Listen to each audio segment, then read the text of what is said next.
Hello and welcome back to the Employee Advocacy and Influence podcast. My name's Lewis Gray. I'm a senior marketing manager here at Disseminate, and my co-host is our very own Elliot Elsley. Now, if you've been tuning in lately, you'll know that we like to bring on people who have really been in the trenches with employee advocacy. And what I mean by that is just people who have figured out what works, what doesn't, and how to scale it, and all from first-hand, hands-on experience. And today's guest has done exactly that. So we're joined today by Luba Meystelplatz, who is a senior social media strategy manager at IDeaS Revenue Solutions. And Luba's been building advocacy programs since long before platforms like Disseminate even existed. So we're talking way back in 2012 when you were literally doing it all with spreadsheets. And if you're somebody that's managing an advocacy program, and especially if you're using a platform, you'll know that doing all of this with spreadsheets is no small feat.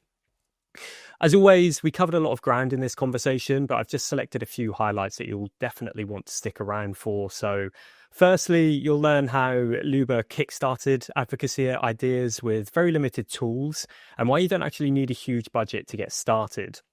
Secondly, and I've just summarized this one as the turning point, and it's basically just what it took to get executive buy-in and budget for a platform, and then also how leadership's involvement completely shifted the program. And then finally, because it's the question that everyone wants the answers to, how Luba measures success today, from earned media value to multilingual content, plus the tactics that she uses to keep advocates engaged long term. This whole conversation is a practical, no-nonsense look at scaling employee advocacy, and I know you'll walk away with plenty of ideas to bring back to your own program. But before we dive in, we are currently running a survey for this year's edition of the Employee Advocacy Benchmark Report. So if you manage a program or participate in one, we would absolutely love your input. The survey takes about 6 or 7 minutes to complete. You'll get early access to the report. And if you wanted to, you might even see your name featured in it. And you can even submit a quote that we would potentially feature in the final report as well. After all, it's your contribution that's helping to shape the future of advocacy research. So without further ado, we'll leave the link to that in the show notes, but let's get into our conversation with Luba Meystelplatz.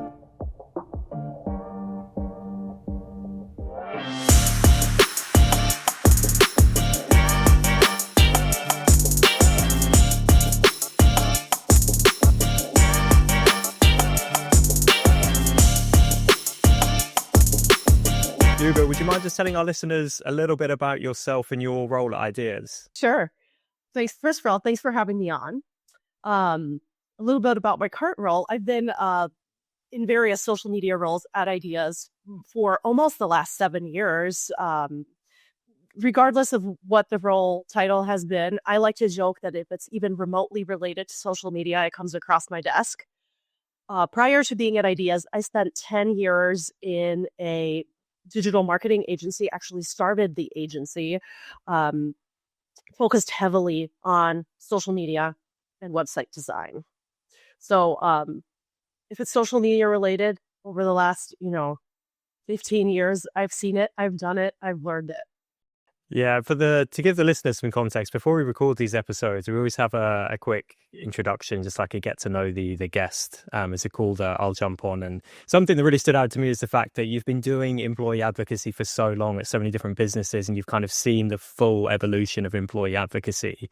I've been here at Disseminate for like 6 or 7 years. Mm-hmm. And I remember at the time we were kind of having to educate people on what employee advocacy is. Now it feels like it's I don't know, it's just within like every organization that we speak to. But yeah, I can imagine back then trying to get buy-in for an employee advocacy program to get people to participate must have been a different challenge. So if we can, I'd love to focus on that because I think it'd be really valuable for our listeners to hear about this. Obviously, there will be people listening who aren't managing tools. So what did those early efforts without tools look like? Sure. So the first time I launched an employee advocacy program, I don't know if we were even using the terms employee advocacy. It was like back in 2012-ish. And we were working with a startup out in LA. They had almost no advertising budget whatsoever. What they did have was a great C-suite with a great board of directors, and they were a B2B service. they understood pretty early on that LinkedIn was a big deal for them, had no money to advertise on LinkedIn, and really brand new company, not a ton of following, very hard to grow organically, even back then. And what our team identified for them was that they actually had very strong networks built out on LinkedIn, the C-suite and the board members. And we were like, well, what if we just tap into that? Why can't we just get the C-suite, board members, and any employees that are interested posting on LinkedIn, sharing the blog, sharing any PR, sharing thought leadership, and kind of grow the page that way? Easier said than done. They didn't have a constant team. I don't even know, honestly, tell me if I'm wrong. I don't know if they had, if employee advocacy tools even existed back then. There was no budget. We didn't look into it, to be fair. I don't think they even existed. So we used Google Spreadsheets to write content. And then every week we would deliver an X amount of content that was a mix of stuff they were already publishing on .com and anything else out in the industry that might have been relevant. Every week we would send an email, hey, check the Google Doc. There's fresh new content in there. Try to pick 3 things and post them. We suggest that you post on these days in between these time frames. So started with that. Of course, measuring that is a nightmare. Then you have to go to each person's profile post by post. And even back then, LinkedIn just announced, right, last week that they're adding to analytics. We can now see how many people followed us, saved our post, and all these other metrics based on things we share. None of that was available back then. So you'd have to go post by post, just count out the likes, comments, shares. It was really rough, but they saw results. And so that became we worked with that client for many years. That became a service we provided for them, and a service we then started providing for other clients with similar needs. I bet those conversations early doors, it makes me laugh because I've been with Disseminate 7 or 8 years now, so not quite that far back, but in that kind of remit. And I think back to some of the conversations, and every now and again I look at old sales decks that we have and presentations that we had.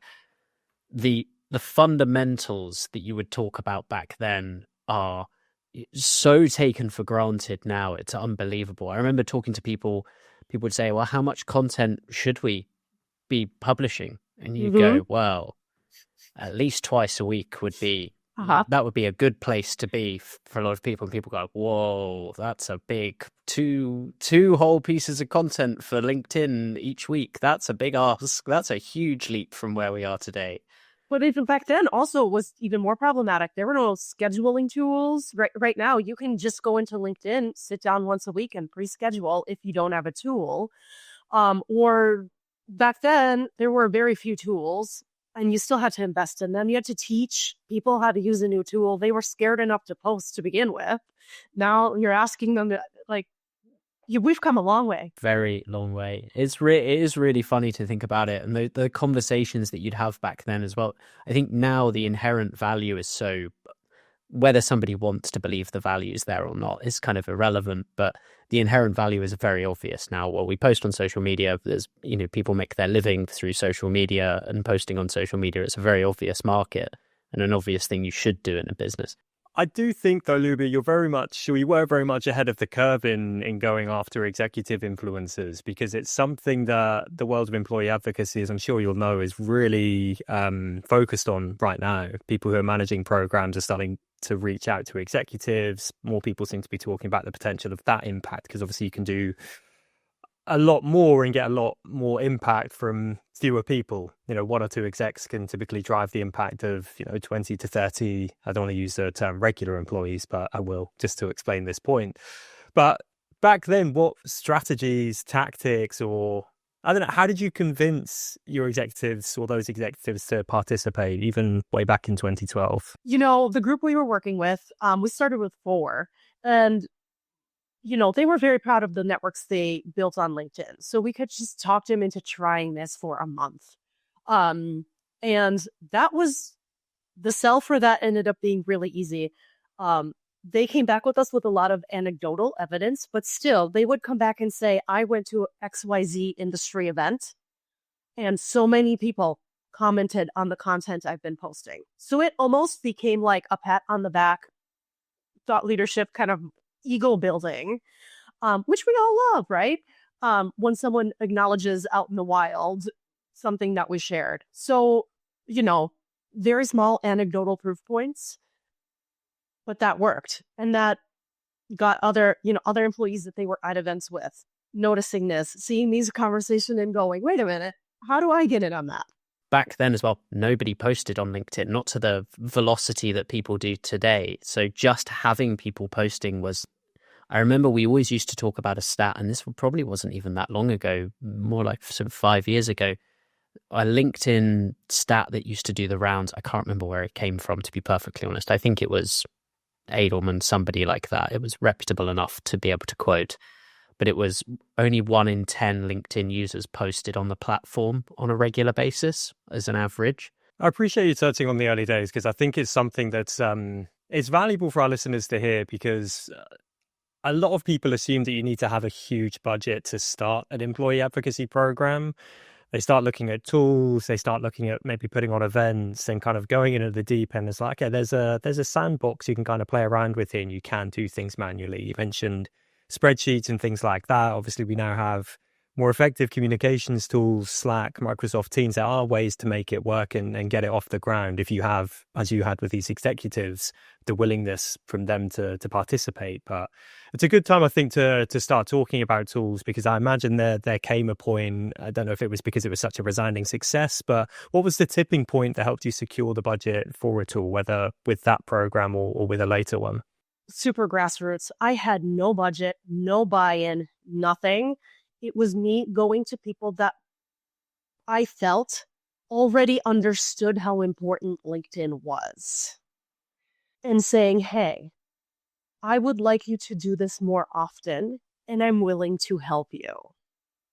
So just cherry picking the people that are already on LinkedIn. I don't have to sell to them the value of doing this. I don't need to teach them how to publish something. I just need to offer them some content.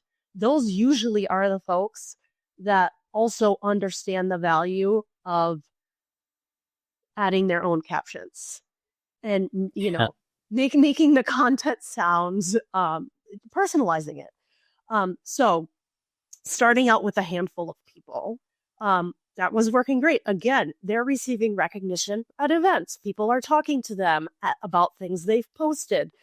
Maybe we're driving a little bit of website traffic. We're not really focused too much at that in the beginning. One thing leads to another. We're a B2B tech organization that goes to a lot of events. So I mentioned, hey, we should start talking about events, especially events that we own, events that we put on. And so again, it becomes a spreadsheet thing. It becomes a Teams channel. It becomes a Yammer conversation. Back then we had Yammer of people I put into this group, people that are willing to do it, people that are going to be at the event. And at first we start with, let's clean up your LinkedIn profiles. Like, if you're going to be part of this, let's make sure you've got a current headshot, a current title, the company is tagged. And then, hey, you're going to this event. Here's why it's important. And hey, I'm doing most of the work for you. You just got to go in here and copy and paste this thing. And so people understand the importance. Again, they're seeing that people out in the industry are talking to them about this. It's maybe leading to event registrations. We're getting these tiny little proof points. The program is growing little by little. Great. Eventually what happens is we're at one of our own events that we host every year, and an executive comes up to me, hands me his cell phone, and I'm like doing live social media from the event. I'm already very busy there. He hands me his cell phone, and this is like the executive that owns the event. And he goes, you want me to do this? Here's my cell phone, you do it. And, I'm very busy, I'm flustered, but I write the most. I upload the picture, I have him proofread it. He clicks send, and then I go back and I go, hey, I see that you see value in this. I see that this is difficult. It is very hard to manage while you're presenting on stage. There's tools that do this.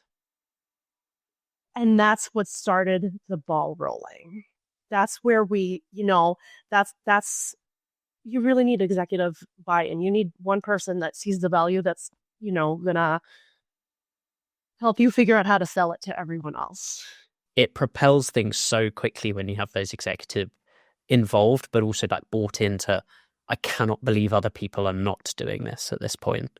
I was going to say, what I have going for me now, years later, is there are several managers throughout the org that really are into it and really understand the value and have me come in on a quarterly basis into their team meeting to like reiterate the importance and to report on their team's performance, specifically like each individual's team's performance in advocacy.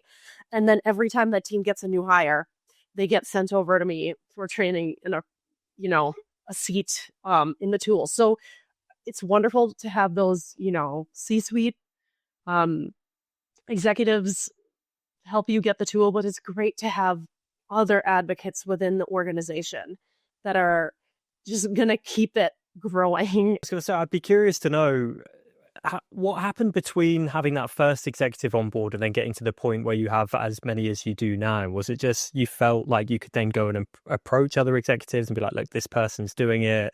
Was it them speaking about it to their colleagues? How did that kind of snowball from there? I mean, it was a variety of things. We had to pull results from what we've been doing so far, explain that if we had tools, how different these results would look. Like, look, with manual labor, multiple people involved, here's how far we're getting. Whether it's website clicks, we were not focused on earned media value back then at all. Couldn't measure that very well. Whether it's event registrations, whether it's, what we see a lot. We have several people in the program where they post something and clients or potential clients are actually leaving comments in their feed. So it's like including screenshots of things like that. Of like, hey, this is actually starting conversations with the people we want to sell to. So anecdotal, not great data, but literally sold it with screenshots.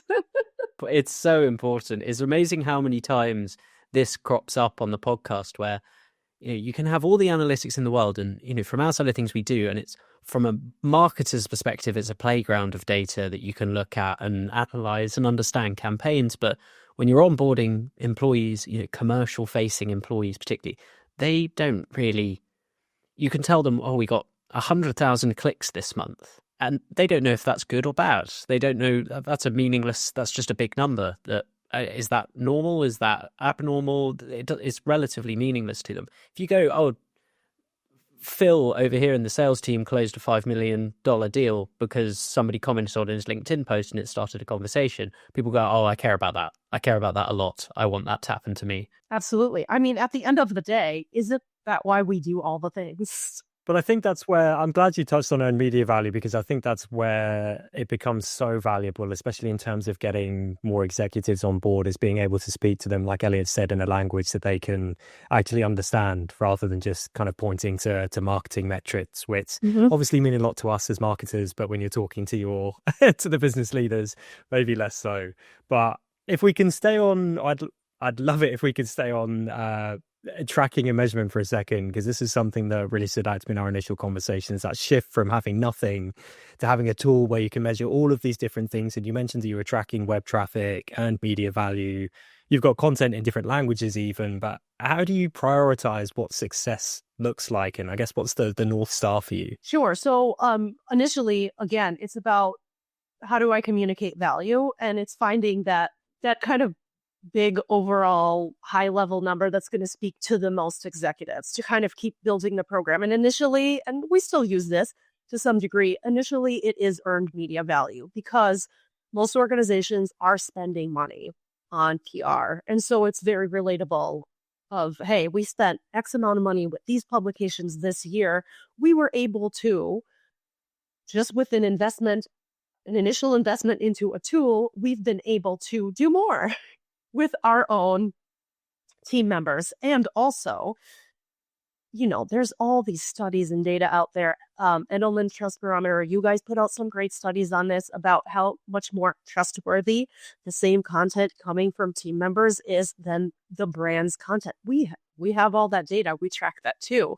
So just communicating all of those pieces is a great start in saying, hey, we only spend X amount on this tool, but we got more eyeballs on it in the industry than these publications is a great start. Now, what I'm really interested in and starting to track is what types of content from which campaigns, which languages impact different points of our funnel, of the sales funnel. Like what's top of the funnel, what's middle of the funnel, and what's bottom of the funnel. So that, of course, is a little more complicated. We have to use UTM everything. You have to have pretty strong integrations into Salesforce or whatever it is that you're using. And of course, I can't take any of the credit for this. We have an amazing marketing analytics team that really helps build all of this. So you can get pretty granular. It takes time, though. And I don't know whether maybe you share this sentiment. Sort of a lot of the LinkedIn gurus out there, I fear, look at 5 or 6 LinkedIn posts and go, well, that's my sample data set. Now I'm going to make a decision that video content is the best thing since sliced bread. And that's the decision that's made. But having that massive data to work with and go, actually, I know what's driving, to your point, the objective behind this. I know this is driving website traffic. This is driving awareness for us. This is driving signups. Those are the difference makers when you get a bit further down the road in it. It's much more interesting as well from my perspective once you really can get into the nitty gritty behind the why. Agreed. And then you can structure, campaigns and the content you develop and whatever based on those goals you're trying to achieve. Yeah, and with the abilities like A/B test and be proven wrong as well. It's nice to be able to put a campaign out and go, oh, that didn't do as well as I had anticipated it would do. But data says X and maybe it's Y. In terms of just the longevity of programs, obviously it's something that you will have had to do in different ways, pre-tool and now with a tool. But keeping employees engaged with a program can be part of the struggle, I suppose, because when you've got a media value data that you can point to, it's a great way to keep executives engaged. For us as marketers, or for anybody running a program, could be working in employer branding, I suppose. But we see the data that keeps us all in. But employees sometimes, I think, fall by the wayside in terms of keeping their excitement levels high. What tactics have you found effective for doing this in the past? There's a variety of things that I currently do. So obviously, first and foremost, and this is how you even get a program running, is you have to continue showing why an employee should take time out of their day to do this additional thing. That's probably not a part of their job description. What's in it for them? Are they in sales? Like in sales, it's a lot easier, right? You're going to have more conversations with the people you're trying to call. That's easy. But let's say we're talking to product developers. What's in it for them? They're not selling anything. Some of them would like to be thought leaders. Maybe it's a networking thing. Maybe it's a future opportunities thing. We don't really want to talk about that because we don't ever want to recruit people away from the companies that we work with. But what's in it for them? Why should they take the time out of their day to do this? So continuing to just educate on that. And, the reasons never change. It's the same 5 reasons over and over and over again, but continuing to remind folks of that, that's important. Anytime we have more solid proof points, like so-and-so posted this and they had this comment thread and that led to a phone call or whatever, communicating that. The other thing is continuing to educate the wider org on the value of the entire program. So whatever it is you're measuring, that's relatable to everybody. For us, it's still earned media value. Communicating that on a quarterly basis or once a year, whatever is right for your org. Just saying, hey, in the last quarter, this is how much earned media value we've gotten from this program. here's what that means in relation to other ad spend, that sort of thing. So really just continuing to promote the program. The other thing we do is before we have these large events, whether we put them on or we have a large participation because we're sponsoring them or we're sending a lot of people, we create custom content for people to share for that event. Content is only available in the tool.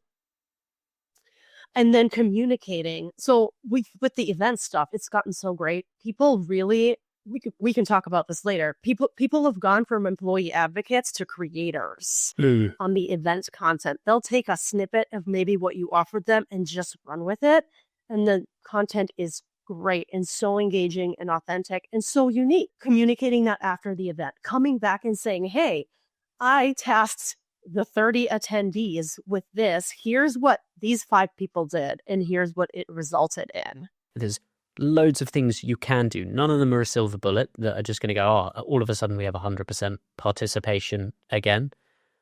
But everything that you've just spoken about there is straight out of sort of CS playbooks from all of these different things. And there's all these different things that you should be doing, and none of them are a particularly heavy lift, I think is the other thing. And this is what I try and implore, clients and prospects to do all the time, is you just treat it a little bit more like a community. Just engage that community in different formats. Show them the data that you're looking at. Engage them in a different direction. Provide them something that's novel, and you just don't make it boring. Don't make it the same thing and an expectation. Where I see these programs really working is with the people that understand the value. They're already maybe trying to do something, but this just really augments what they're already trying to do. So I'm going for quality, not quantity. I don't care about 100% engagement. Also, we have a little bit of an element of FOMO. We have a certain amount of seats in our program, which is a lot less than the amount of team members we have in the org. And so the rule is, if you don't use it, you lose it. And I will periodically, twice a year, send out a mass email of hey, you have not logged in the last 6 months. It's fine. But if you don't want to use it, I'm going to give your seat to somebody else. You have by this date to decide. So there's a little bit of an element of FOMO. The other thing I recently started doing, just because our tool started offering it, is a weekly newsletter that goes out every Monday morning of here are the top stories from last week. If you haven't already shared them and they make sense for your role, go for it. It's a great thing to do. Newsletters, same on our side of things. They're just a very easy way to be able to let's create something that's slightly different, slightly novel, slightly newer content that people perhaps just haven't seen or kind of missed. What's actually quite nice to do as well is sometimes mix up the dates that comes out. It's great if you send it on a Monday morning for 6-8 weeks. After about 8 weeks, people start to recognize it, right? It sort of just becomes part of their subconscious of that's the email that I get at 10 a.m. on a Monday. Okay, I know what that is. Suddenly change it to a Friday at 3 o'clock and people go, oh, new email. What's this one about? And that's amazing advice. I'm going to try that.